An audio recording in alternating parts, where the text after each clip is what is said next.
Hello student, मैं Akhilesh Dwivedi civil jobs academy के YouTube channel में आप सभी का बहुत बहुत स्वागत करता हूं। लक्ष्य 2026 प्रोग्राम के अंतर्गत मैं आज आप लोगों के समक्ष एक महत्वपूर्ण और ज्वलंत टॉपिक लेकर के उपस्थित हुआ हूं। ये टॉपिक है आर्थिक समीक्षा 2025-26। इस टॉपिक से एक साल तक लगातार क्वेश्चन पूछे जाते हैं। आगामी यानी जो भी एग्जाम्स होने वाली है उसमें UPSC pre mains, MPPSC pre and mains और अदर वनडे एग्जाम्स जो भी होने वाली हैं, इन सभी में यहां से क्वेश्चन पूछे जाने की बहुत ज्यादा संभावना रहती है। और इसमें जो भी आंकड़े दिए जाते हैं वो आंकड़े क्योंकि सरकार की ओर से जारी किए जाते हैं तो वो सबसे ज्यादा ऑथेंटिक होते हैं, यानी इन आंकड़ों के आधार पर ही हम जो है अपना आंसर मेंस में लिखते हैं या प्री में आंसर लगाते हैं। तो इस टॉपिक को बहुत ध्यान से आप लोगों को पढ़ना है, सुनना है। ठीक है, मैंने इसमें ज्यादातर टॉपिक्स कवर करने का प्रयास किया है जो आपके प्रीलिम्स में काम आएंगे, एमपीपीएससी, यूपीएससी प्रीलिम्स और मेंस में भी ये काम आएंगे, और वनडे एग्जाम जो आगे होने वाली उसमें भी जो है ये आपको बहुत ज्यादा यूजफुल रहने वाले हैं। आर्थिक समीक्षा जो हमारी वित्त मंत्री हैं, केंद्रीय वित्त मंत्री निर्मला सीतारमण द्वारा इसको प्रस्तुत किया गया है। निर्मला सीतारमण ऐसा लिखा हुआ, निर्मला सीतारमण ने जो है इसको प्रस्तुत किया है। 29 जनवरी 2026 को जो है संसद में इसको प्रस्तुत किया गया है, केंद्रीय वित्त मंत्री द्वारा इसको प्रस्तुत किया गया है। इसको लिखने वाले जो मुख्य आर्थिक सलाहकार हैं केंद्र सरकार के, वो हैं वी अनंत नागेश्वरन। वी अनंत नागेश्वरन ने जो है इसको लिखा है और प्रस्तुत किया है हमारी केंद्रीय वित्त मंत्री निर्मला सीतारमण द्वारा। अब आगे मैं बताने वाला हूं कि ये जो आर्थिक सर्वेक्षण जो होता है, इकोनॉमिक सर्वे या हिंदी में आर्थिक समीक्षा कहते हैं और इंग्लिश में उसको इकोनॉमिक सर्वे बोला जाता है, ये होता क्या है। ठीक है, आर्थिक समीक्षा एक्चुअली जो है जो वित्त वर्ष अभी चल रहा है, रनिंग है ना, चालू वित्त वर्ष में जो भी उपलब्धियां सरकार की रही हैं, अर्थव्यवस्था की रही, अर्थव्यवस्था के 3 क्षेत्र में ली, प्राथमिक, द्वितीयक, तृतीयक क्षेत्र है ना। प्राथमिक क्षेत्र में कृषि तथा समृद्ध क्षेत्र आते हैं, द्वितीयक क्षेत्र में उद्योग आता है, तृतीयक क्षेत्र में सेवा आता है, सेवा क्षेत्र आता है। तो इन तीनों क्षेत्रों में जो प्रोग्रेस हुई है, जो प्रगति हुई है चालू वित्त वर्ष में, चालू वित्त वर्ष अभी कौन सा है, ये है 2025-26। इसमें जो भी प्रोग्रेस हुई है तीनों क्षेत्रों में, इस प्रोग्रेस का, इस प्रगति का लेखा जोखा जो है इसमें प्रस्तुत किया जाता है। ये होती है आर्थिक समीक्षा। ठीक है, जो बजट होता है, अभी जैसे बजट 1 फरवरी को प्रस्तुत हो गया है और बजट पर भी मैं आगे चर्चा करने वाला हूं। आगामी जो वीडियो आएगा उसमें बजट के बारे में मैं चर्चा करूंगा। तो बजट जो होता है वो आगामी वित्त वर्ष के लिए होता है ना, बजट जो होगा आगामी वित्त वर्ष के लिए होगा, और जो आर्थिक समीक्षा होती है वो चालू वित्त वर्ष की होती है ना, ये ध्यान रखने की होती है। जैसे ये आर्थिक समीक्षा 25-26 की है और जो बजट आया है वो 2026-27 का है। ठीक है, तो इस तरीके से चालू जो वित्त वर्ष है, जो अभी वित्त वर्ष चल रहा है, जो कंप्लीट होने वाला है, इस वित्त वर्ष में देश की अर्थव्यवस्था के जो 3 क्षेत्र हैं, इन तीनों क्षेत्रों में किस तरह की प्रगति हुई, प्रोग्रेस हुई, उसका पूरा लेखा जोखा जो है आर्थिक समीक्षा में प्रस्तुत किया जाता है। और ये जो आर्थिक समीक्षा है ये बजट के ठीक पहले आती है ना, बजट प्रस्तुत करने के ठीक पहले जो है आर्थिक समीक्षा जारी की जाती है वित्त मंत्री द्वारा। ये कौन तैयार करता है, ये वित्त मंत्रालय का एक विभाग है, आर्थिक कार्य विभाग, और उसके अंतर्गत प्रभाग है आर्थिक प्रभाग। इसके द्वारा जो है इसको तैयार किया जाता है और तैयार करके वित्त मंत्री के पास भेजा जाता है। जबकि जो बजट तैयार करने का काम है वो आर्थिक कार्य विभाग के अंतर्गत एक प्रभाग है, बजट प्रभाग। आर्थिक कार्य विभाग के अंतर्गत जो प्रभाग है उसमें एक आर्थिक प्रभाग है, एक बजट प्रभाग है। तो आर्थिक जो प्रभाग है वो आर्थिक समीक्षा जारी करता है। ये देखिए यहाँ पर लिखा हुआ है ना, विभिन्न क्षेत्रों में कृषि तथा समृद्ध क्षेत्र, उद्योग, सेवा क्षेत्र में जो भी प्रगति होती है उसका लेखा जोखा होता है। इसे वित्त मंत्रालय के आर्थिक कार्य विभाग के आर्थिक प्रभाग द्वारा तैयार किया जाता है ना। आर्थिक कार्य विभाग है, इसके अंतर्गत करीब 5-6 प्रभाग हैं। तो उसमें एक प्रभाग है आर्थिक प्रभाग और एक प्रभाग होता है बजट प्रभाग। तो आर्थिक जो प्रभाग है वो जारी करता है आर्थिक समीक्षा और बजट जो प्रभाग है वो बजट तैयार करता है। उसका काम बजट तैयार करना, उसका नाम ही है बजट प्रभाग। ठीक है, तो इस तरीके से इसको समझना है। तो ये हो गई बात आर्थिक समीक्षा के मीनिंग की। अब हम इस पर बात कर रहे हैं कि जो भी आर्थिक समीक्षा जारी हुई है उसमें क्या क्या खास बिंदु रहे हैं उस पर हम फोकस करने वाले हैं। तो इसमें मुख्य जो फोकस दिया गया है वित्त मंत्री द्वारा समावेशी विकास पर मुख्य फोकस किया गया है। सर्वेक्षण के यानी समीक्षा के जो मेन बिंदु रहे इनको 2 भागों में मैंने यहां पर बांटा हुआ है। अर्थव्यवस्था में प्रगति की तस्वीर, अर्थव्यवस्था में क्या क्या प्रोग्रेस हुई उसकी तस्वीर जो है यहां पर प्रस्तुत हम करेंगे और कुछ चिंताजनक तस्वीरें भी जो है आपको यहां पर मिलेंगी, यानी चिंताएं भी व्यक्त की गई हैं आर्थिक समीक्षा के माध्यम से और उन चिंताओं को ध्यान में रखते हुए कुछ सिफारिशें भी आर्थिक समीक्षा में केंद्रीय वित्त मंत्री द्वारा की गई हैं। तो इसको मैंने 2 हिस्सों में बांटा, ए और बी। तो हम पहले बात कर रहे हैं प्रगति की। सबसे पहले बात करेंगे अर्थव्यवस्था में अलग अलग क्षेत्रों में क्या क्या प्रगति हुई है, तो उसको लेकर के हम पहले चर्चा करने वाले हैं, है ना। अर्थव्यवस्था में प्रगति की तस्वीर। सबसे पहले आता है देश की विकास दर। सबसे पहले देश की विकास दर की हम बात करेंगे। देश की विकास दर का मतलब होता है जीडीपी में वृद्धि दर।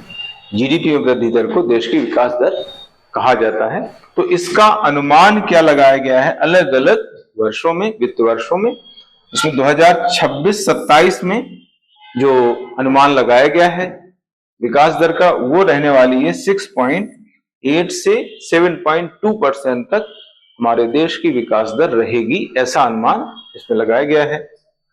25-26 में रहेगी 7.4%, है ना। एक अच्छी बात है ये, है ना, देश के लिए अच्छी ये खुश करने वाली बात है कि हमारे यहाँ 7% से ऊपर विकास दर रह रही है, मतलब बहुत अच्छी बात है। लेकिन 2024-25 में जो विकास दर है ये कम रही 6.5% और आगे जो है ये बढ़ने की उम्मीद जताई गई है आर्थिक समीक्षा में। तो ये जो है आपको फिगर ध्यान रखना है, मतलब ये वास्तविक हो गया। 6.5% क्या है, ये वास्तविक है, अब इसमें कोई चेंज नहीं होगा। अभी 7.4% का जो है ये अनुमान है, अभी इसमें कुछ चेंज फेरबदल हो सकता है। लेकिन अभी फिलहाल आर्थिक समीक्षा में ये बताया गया है कि 2025-26 में जो विकास दर रहेगी वो 7.4% रहेगी, क्योंकि अभी ये चल रहा है ना, अभी वित्त वर्ष कंप्लीट नहीं हुआ है, अभी 31 मार्च तक वित्त वर्ष चलेगा।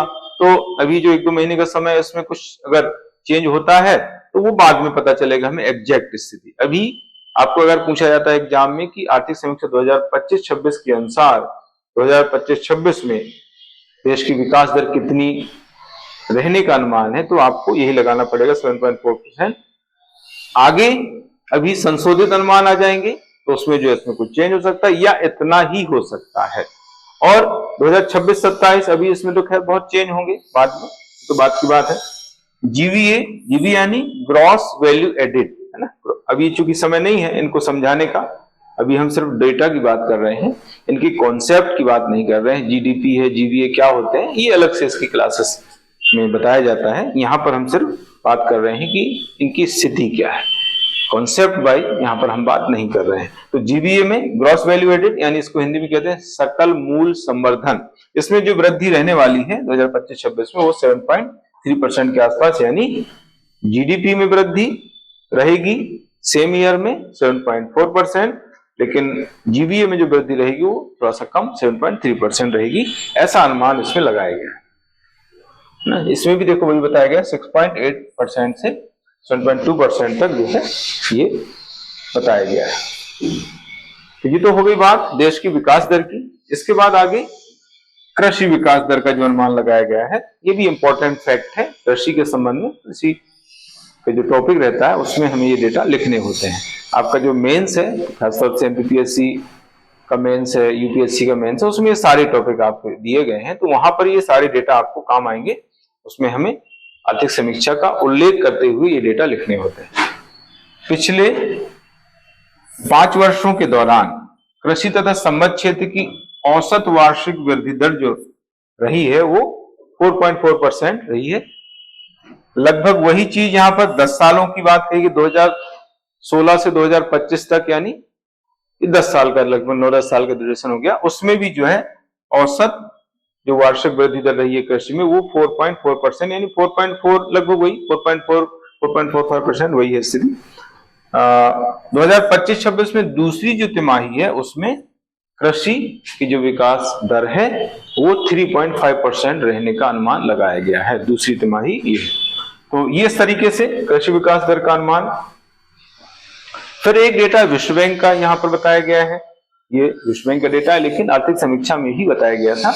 तो विश्व बैंक के अनुसार 2024 में भारत की जीडीपी में सेवाओं का जो हिस्सा है वो 49.9% हो गया। हालांकि ये कम है, सेवाओं का हिस्सा कम है, अभी हम 52-53%, 52-53% के आसपास रहता था, लेकिन इसमें जो है थोड़ा सा कम बता रहे हैं। 49.9% ये कम है क्योंकि इससे ज्यादा रहा है। यहां तक बात कर ली हमने।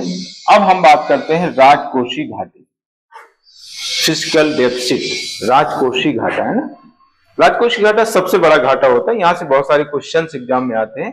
ये टॉपिक भी मेंस में दिया हुआ, यूपीएससी और एमपीपीएससी मेंस में दिया हुआ है। राजकोषीय नीति करके, राजकोषीय नीति, फिस्कल पॉलिसी, और उसके अंतर्गत हम डेफिसिट यानी घाटा पढ़ते हैं। तो राजकोषीय घाटा सबसे बड़ा घाटा होता है। बजटीय घाटा जो होता है उसमें अगर सरकार की जो देयताएं हैं, सरकार की जो लायबिलिटीज हैं, सरकार की जो देनदारियां हैं, वो जब हम जोड़ देते हैं बजटीय घाटे में तो राजकोषीय घाटा में मिल जाता है। सबसे बड़ा घाटा कहा जाता है। तो इसका खास महत्व है एक्चुअली। इसके बारे में क्वेश्चन बहुत आते हैं एग्जाम, डेटा आते हैं राजकोषीय घाटे का, कॉन्सेप्ट पूछ लेते हैं। यूपीएससी में भी जो प्री हुआ था उसमें बहुत क्वेश्चन यहाँ से प्री में आए। तो 2024-25 में ये जो रहा है 4.8%, ये वास्तविक अनुमान हो गया। 2025-26 में बजट अनुमान भी यही था 4.4% जीडीपी का, और ये इतना प्राप्त भी हो गया है ना। पुराना जो बजट था उसमें 4.4% का अनुमान लगाया गया था और लगभग यही रहा है। 2026-27 में जो अभी बजट 1 फरवरी को आ चुका है उसका डेटा है ये। तो उसमें जो है जो बजट अनुमान लगाया गया वो 4.3%, यानी 0.1% थोड़ा सा कम कर दिया गया है। मतलब आगे इतना रहेगा, ये बजट अनुमान है जो 1 फरवरी को बजट रखा गया है। अभी इस बजट के बारे में आगे हम अलग से चर्चा करेंगे, ठीक है। तो ये 3 डेटा मैंने इसमें बताए हुए हैं। 2 डेटा वास्तविक हैं और 1 डेटा बजट अनुमान के हैं, है ना। नया जो बजट आया है उसमें 4.3% राजकोषीय घाटे का अनुमान लगाया गया है बजट, और इसके पहले 4.4% 2025-26 में और 4.8% 2024-25 में रहा है। तो ये सारे डेटा आपको ध्यान रखना पड़ेंगे, प्री के हिसाब से भी और मेंस के हिसाब से। इसके बाद राजस्व घाटा आता है, रेवेन्यू डेफिसिट। राजस्व घाटा क्या है? राजस्व आय की अपेक्षा जब राजस्व व्यय ज्यादा हो जाता है तो राजस्व घाटा होता है। राजस्व घाटा जो है 2024-25 में 1.7% जीडीपी का रहा, और 25-26 में जो अनुमान लगाया गया तो 1.5% जीडीपी का। अभी नए बजट में क्या रहा उस पर हम आगे बात करेंगे। अभी जो पुराना बजट रखा गया था उसमें 1.5% का अनुमान लगाया गया था। तो इसमें 2 डेटा है और अभी बजट में जो है अलग से डेटा हम पढ़ें। प्राथमिक घाटा, प्राथमिक घाटा सबसे छोटा घाटा होता है। जब राजकोषीय घाटे में ब्याज अदायगी है उसको घटा दिया जाता है, माइनस कर दिया जाता है, तो हमें प्राथमिक घाटा या प्राइमरी डेफिसिट प्राप्त हो जाता है। तो प्राइमरी डेफिसिट के दो डेटा है, देखिए 2024-25 में 1.3% जीडीपी का रहा है ना, ये जीडीपी का है, और 25-26 में 0.8% जीडीपी का रहा है। तो इस तरीके से ये प्राथमिक घाटा के डेटा है।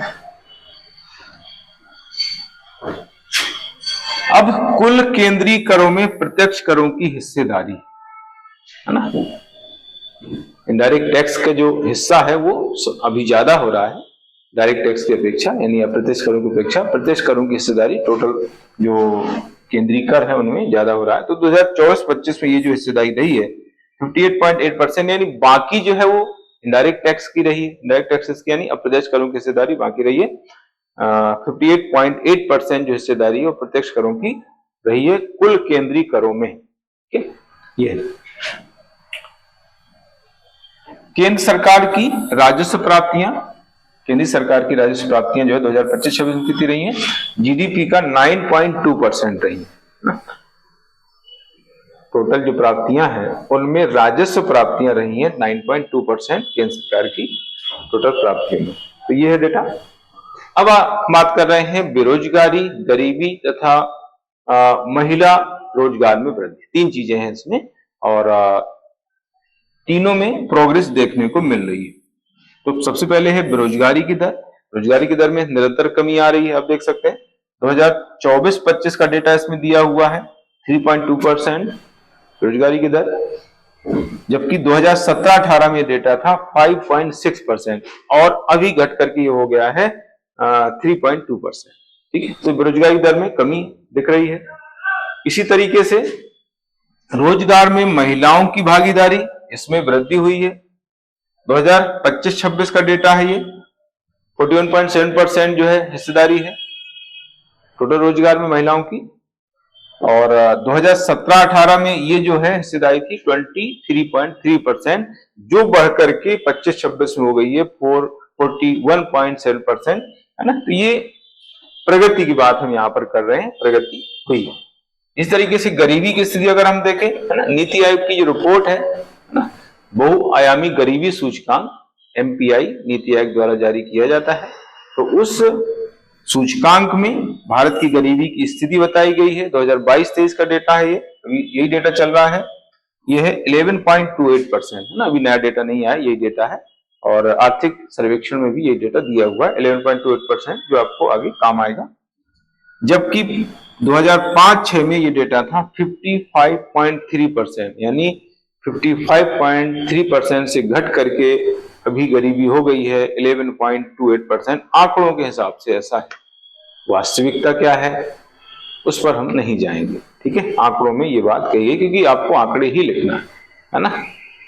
एग्जाम में क्वेश्चन आएगा, चाहे वो यूपीएससी एमपीपीएससी प्री हो, चाहे मेंस हो, चाहे वनडे एग्जाम हो, आपको जो है इन्हीं डेटा का यूज करना है ना, जो भी हो। मुद्रास्फीति की स्थिति में भी सुधार हुआ है 2025-26 में दिसंबर तक। ये जो है मुद्रास्फीति की स्थिति जो 1.7% हो गई, मतलब बहुत कम हो गई मुद्रास्फीति, यानी महंगाई दर, है ना। ये इसको हम महंगाई दर भी सिंपल भाषा में लिख देते हैं, महंगाई दर ना। महंगाई दर जो है काफी कम हो गई है, 1.7% घटकर हो गई। भारत का विदेशी मुद्रा भंडार, इसमें भी रिकॉर्ड वृद्धि हुई है।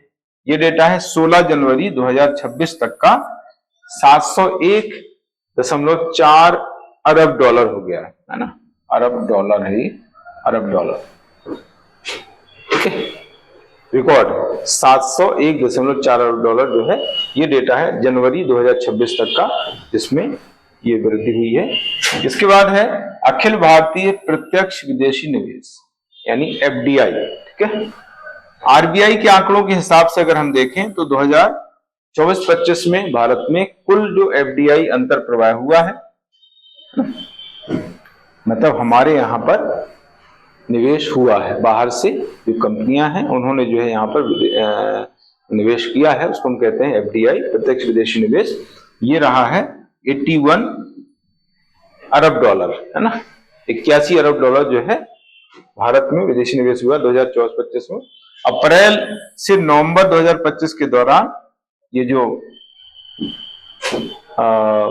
एफडीआई रहा है वो 64.7 अरब डॉलर रहा है, जबकि पूरे अगर हम वित्त वर्ष की बात करें 24-25 में तो ये रहा है 81 अरब डॉलर। तो ये जो है डेटा आपको आगे ध्यान रखना है। इसके बाद 2024 में ग्रीन फील्ड निवेश घोषणाओं में भारत विश्व में चौथे स्थान पर है। ग्रीन फील्ड निवेश क्या होता है? नए सिरे से निवेश, जीरो से निवेश होता है। दो तरह के इन्वेस्टमेंट होते हैं, एक ब्राउन फील्ड होता है, एक ग्रीन फील्ड होता है। तो ग्रीन फील्ड मतलब स्टार्टिंग से, जैसे कोई कंपनी यहाँ पर अपना सेटअप करती है, कोई कंपनी स्थापित करती है और उसको स्टार्ट कर देती है। ब्राउन फील्ड का होता है कि पहले से कोई कंपनी काम कर रही, उसमें इन्वेस्टमेंट होता है ना, जबकि ग्रीन फील्ड में जीरो से इन्वेस्टमेंट होता है। तो ग्रीन फील्ड जो निवेश होता है उसमें रिस्क ज्यादा रहता है, क्योंकि नए सिरे से कोई चीज स्टार्ट कर रहे हैं। ब्राउन फील्ड में रिस्क कम होता है, इसलिए ज्यादातर कंपनियां क्या करती हैं कि पहले से जो काम चल रहा है उसी को आगे बढ़ाती हैं, उसमें रिस्क कम रहता है। लेकिन अच्छी बात यह है कि ग्रीन फील्ड निवेश घोषणाओं में भारत की जो स्थिति है वो चौथे नंबर पर बनी हुई है। तो ये है सेवा जो क्षेत्र है वो सबसे ज्यादा एफडीआई प्राप्तकर्ता बना हुआ है ना, स्टार्टिंग से ये, और अभी भी वही स्थिति बनी हुई है कि मतलब सेवा क्षेत्र में इन्वेस्टमेंट एफडीआई ज्यादा हो रहा है इंडिया में, है ना। तो सेवा क्षेत्र विदेशी प्रत्यक्ष निवेश प्रवाह का सबसे बड़ा प्राप्तकर्ता बना हुआ है, जो वित्त वर्ष 2022-23 से 2024-25 के दौरान कुल एफडीआई का औसतन 80.2% जो है रहा है ना। आप सोचो केवल 2% ही जो है कृषि उद्योग क्षेत्र में इन्वेस्टमेंट हुआ है, 80% जो है सेवा क्षेत्र में हुआ है। तो सबसे ज्यादा निवेश अभी सेवा क्षेत्र में इंडिया में हो रहा है। इसके बाद भारत का खाद्यान्न उत्पादन 2024-25 में जो खाद्यान्न उत्पादन हुआ है 3,577.3 लाख मीट्रिक टन जो है हुआ है। ये जो है 2024-25 का डेटा है, आर्थिक समीक्षा में जो दिया गया है। सर्वाधिक दलहन उत्पादक राज्यों में समझते ही मध्य प्रदेश सबसे ज्यादा दलहन उत्पादक राज्य है। सेकेंड नंबर पर गुजरात का है, एमपी सभी जानते हैं, लेकिन सेकेंड नंबर आपको पूछ लिया जाए कि पहला स्थान तो एमपी का दलहन उत्पादन में, दूसरा स्थान किस राज्य का है, तो गुजरात का है। ये भी आर्थिक समीक्षा में दिया गया है, तो यहां से क्वेश्चन बनने की संभावना हो सकती है। इसके बाद विदेशी व्यापार, ये भी बहुत इंपॉर्टेंट टॉपिक रहता है, क्योंकि मेंस में जो है ये टॉपिक दिया हुआ है ना, विदेशी व्यापार का, और आपके प्री में भी दिया हुआ है, एमपीपीएससी प्री और यूपीएससी प्री में भी दिया हुआ है, और दोनों में मेंस में दिया हुआ है, और वनडे एग्जाम में भी जो यहां से क्वेश्चन लगातार पूछे जाते हैं। ठीक है, तो विदेशी व्यापार में 2004-05 तथा 2023-24 के बीच वैश्विक जो माल या वस्तु निर्यात में भारत की हिस्सेदारी है वो 1% से बढ़कर के 1.8% हो गई है ना, 1.8% जो है ये हिस्सेदारी हो गई। पिछले बार एमपीपीएससी मेंस में यहां से क्वेश्चन बना, उसमें डेटा पूछा गया था 2022-23 में ना, 2024 का जो मेंस हुआ है एमपीपीएससी का, उसमें यहां से क्वेश्चन आया था 2022-23 में वस्तु निर्यात में भारत की, वैश्विक वस्तु निर्यात में भारत की हिस्सेदारी कितनी, ऐसा क्वेश्चन आया था, और आयात में कितनी हिस्सेदारी है, तो ये क्वेश्चन पूछे गए थे। तो ये आपके प्री मेंस के लिए इंपॉर्टेंट है। कहने का यहां पर मतलब है कि 2004-05 में जो हिस्सेदारी थी वो 1% थी, है ना, इसको हम ऐसे समझ सकते हैं, 2004-05 में थी 1%, और अभी 2023-24 में ये बढ़कर हो गई है 1.8%। तो ये है, आपको ये डेटा याद रखना है, नया वाला, पुराना डेटा याद रखने की जरूरत नहीं। लेकिन फिर भी मेंस में कभी इस तरह के क्वेश्चन आ जाते, यही कहीं उठा करके उसने मेंस में रख दिया कि 2004-05 तथा 2023-24 के बीच वैश्विक वस्तु निर्यात में भारत की हिस्सेदारी में वृद्धि कितनी हुई है, तो आपको फिर दोनों डेटा लिखना पड़ेंगे, 1% से बढ़कर कितनी होगी 1.8%। तो ये आगे बहुत इंपॉर्टेंट टॉपिक है आपके लिए। इसी तरीके से 2004-5 तथा 2023-24 के बीच वैश्विक वाणिज्यिक सेवाओं के निर्यात में भारत की हिस्सेदारी है ना, वस्तुगत निर्यात में और सेवाओं के निर्यात में हिस्सेदारी, यहाँ पर दोनों डेटा बताए गए हैं। तो वैश्विक वाणिज्यिक सेवाओं के निर्यात में भारत की हिस्सेदारी हो गई है वो 2% पहले थी और अब बढ़कर के हो गई है 4.3%। तो यहाँ पर भी हम ऐसे थोड़ा सा अलग करके लिख सकते हैं। 2004-5 में ये हिस्सेदारी थी 2% और 2023-24 में ये दुगने से ज्यादा हो गई, डबल से भी हिस्सेदारी ज्यादा हो गई है। तो ये दोनों डेटा बहुत इंपॉर्टेंट है, जैसा मैंने बताया कि इनके क्वेश्चन आ भी चुके हैं। ये भी एक इंपॉर्टेंट फैक्ट है, भारत विश्व का 7वां सबसे बड़ा सेवाओं का निर्यातक देश बना हुआ है ना। सेवाओं के निर्यात में विश्व में भारत का 7वां स्थान है। तो ये भी बहुत इंपॉर्टेंट फैक्ट है आपके प्री एग्जाम से में वनडे एग्जाम के लिए या मेंस के एग्जाम के लिए। अब यहाँ पर कुल निर्यात आयात का डेटा दिए, यहां से भी क्वेश्चन बन जाता है वनडे एग्जाम में कि 2024-25 में कुल कितना निर्यात हुआ, कितना आयात हुआ, है ना, इस तरह से कितनी वृद्धि हुई। तो भारत का कुल निर्यात 2024-25 का डेटा है ये 825.3 अरब डॉलर ना, ये डॉलर गलत लिखा है, डॉलर ऐसे लिखना डॉलर। इसमें वृद्धि जो हुई है 6.1% हुई है। अप्रैल से दिसंबर 2025 के दौरान जो निर्यात हुआ है वो 634.3 अरब डॉलर जो है ये रहा है। मतलब पूरे वित्त वर्ष 2024-25 का वित्त वर्ष अगर हम देखें तो 825.3 अरब डॉलर हुआ है। लेकिन हम अप्रैल से दिसंबर 2025 की बात करें तो इसमें निर्यात जो हुआ 634.3 अरब डॉलर रहा है। तो ये है। इसी तरीके से सेवाओं का जो निर्यात 2024-25 में रहा है वो 387.6 अरब डॉलर, इसमें वृद्धि ज्यादा हुई है ना, इसमें वृद्धि ज्यादा हुई है 13.6% सेवाओं के निर्यात में वृद्धि हुई, वस्तुओं के निर्यात में कम हुई। हमारे यहाँ सेवाओं का निर्यात ज्यादा होता है, वस्तुओं का निर्यात कम होता है, वस्तुओं का आयात ज्यादा होता है। सेवाओं का आयात कम होता है, वस्तुओं का आयात ज्यादा होता है ना। सेवाओं का निर्यात ज्यादा होता है, वस्तुओं का निर्यात कम होता है, ऐसे हम उसको समझ सकते हैं। भारत का कुल आयात है 2024-25 में 919.9 अरब डॉलर, इसमें जो वृद्धि हुई है 7.4% की वृद्धि हुई है। अप्रैल से दिसंबर तक 2024 में आयात की जो स्थिति रही है 730.8 अरब डॉलर की रही है। तो ये इस तरीके से विदेशी व्यापार की स्थिति है भारत में, ये डेटा आपको ध्यान रखना है। इसी तरीके से विदेशी व्यापार के अंतर्गत एक टर्म आती है चालू खाता घाटा, करेंट अकाउंट डेफिसिट, CAD इसको लिखा जाता है, CAD, करेंट अकाउंट डेफिसिट। ठीक है, चालू खाते के जो लेन देन होते हैं, चालू खाते के लेन देन मतलब रेगुलर लेन देन जो होते हैं, है ना, जैसे आयात है, निर्यात है, पर्यटन है ना, सेवाओं का आदान प्रदान है, ब्याज का भुगतान है, लाभांश है ना। तो ये सारे जो लेन देन होते हैं इसमें अगर हमें भुगतान कम होता है, हम ज्यादा भुगतान विदेशों में करते हैं, तो उस घाटे को कहते हैं चालू खाता घाटा।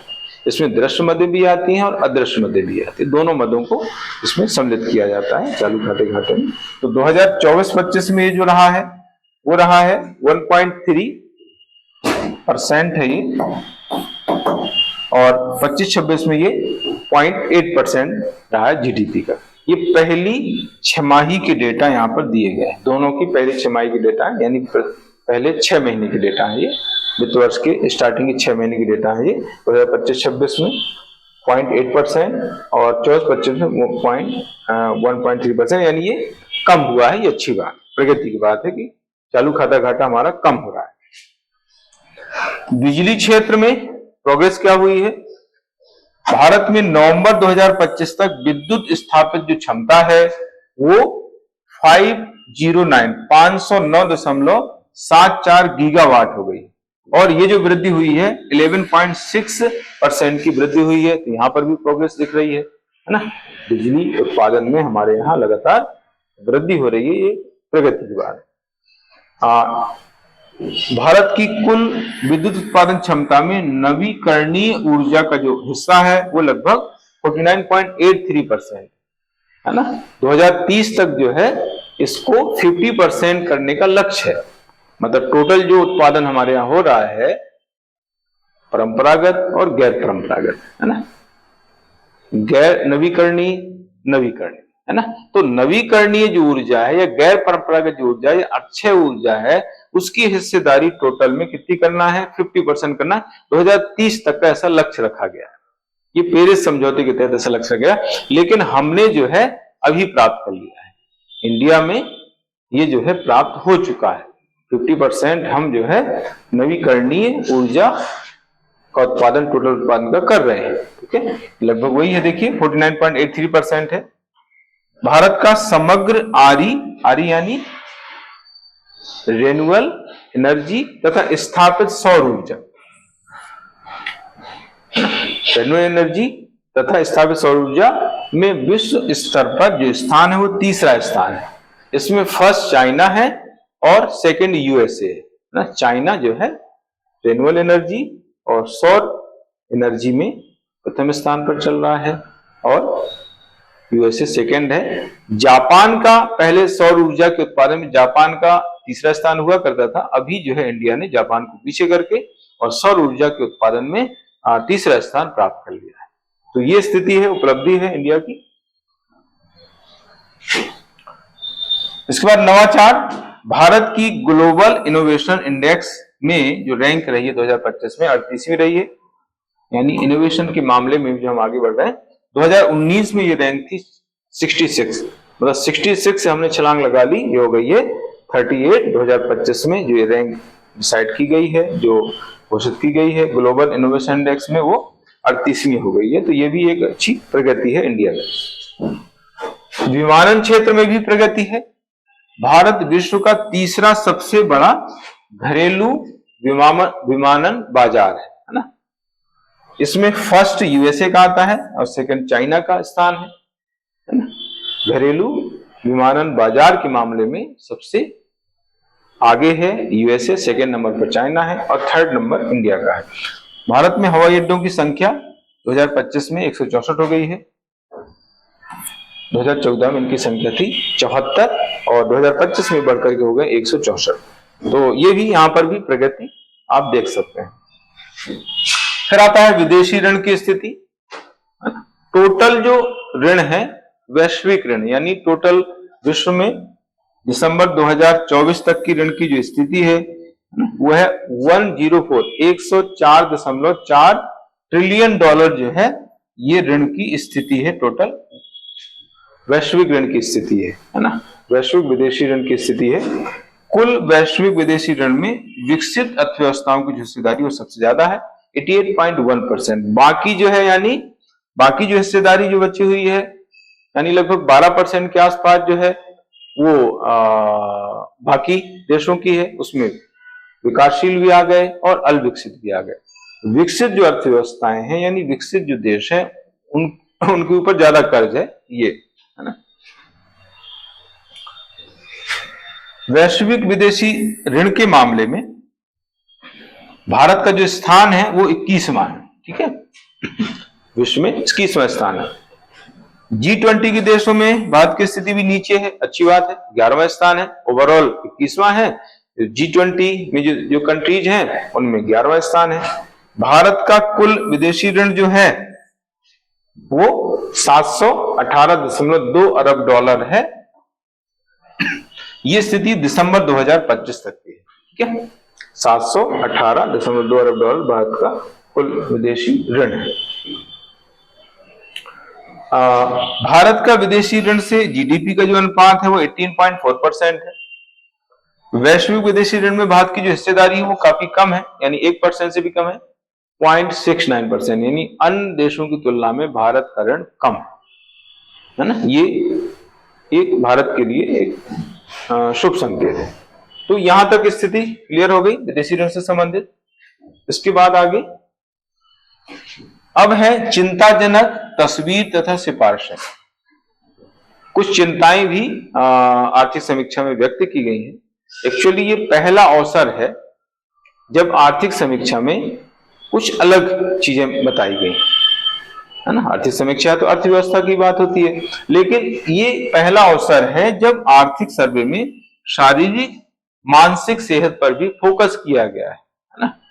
आर्थिक सेहत पर तो फोकस किया ही गया है क्योंकि आर्थिक समीक्षा ही है, लेकिन पहली बार ऐसा है जब आर्थिक समीक्षा में शारीरिक मानसिक सेहत पर भी फोकस किया गया है। इसमें एक चिंता व्यक्त की गई है सोशल मीडिया और जंक फूड को लेकर के चिंता व्यक्त की गई है ना। बच्चों द्वारा सोशल मीडिया का प्रयोग हो रहा है, बहुत ज्यादा किया जा रहा है, और जंक फूड का उपयोग भी जो है, जंक फूड भी बच्चे ज्यादा उपयोग कर रहे हैं, खा रहे हैं, तो इसको लेकर के चिंता व्यक्त की गई है और इससे कैसे निजात मिले इसके संबंध में सिफारिशें आर्थिक समीक्षा में की गई है ना। बच्चों को सोशल मीडिया तथा जंक फूड से बचाने की सिफारिशें इसमें की गई।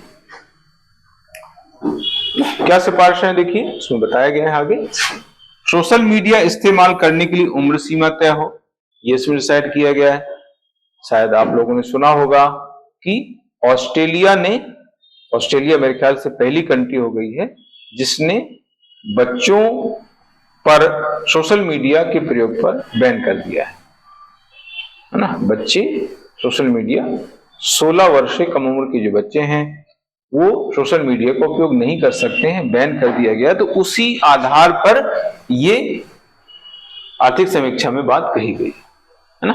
तो क्वेश्चन भी आगे आ सकता है कि कौन सा देश है जिसने बच्चों पर सोशल मीडिया को बैन किया है, तो आपको ध्यान रखना ऑस्ट्रेलिया है ना। तो सोशल मीडिया इस्तेमाल करने के लिए एक उम्र सीमा तय होना चाहिए, इतने उम्र के बच्चे ही सोशल मीडिया का उपयोग करें।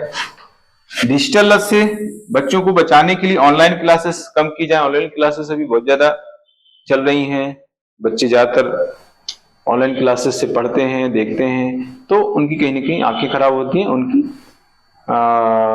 स्वास्थ्य को भी इसमें असर पड़ता है, प्रभावित होता है स्वास्थ्य। तो इसके लिए जो है इसमें कहा गया है कि ऑनलाइन क्लासेस काफी कम होनी चाहिए, बहुत कम होनी चाहिए, इस तरह की बात कही गई है।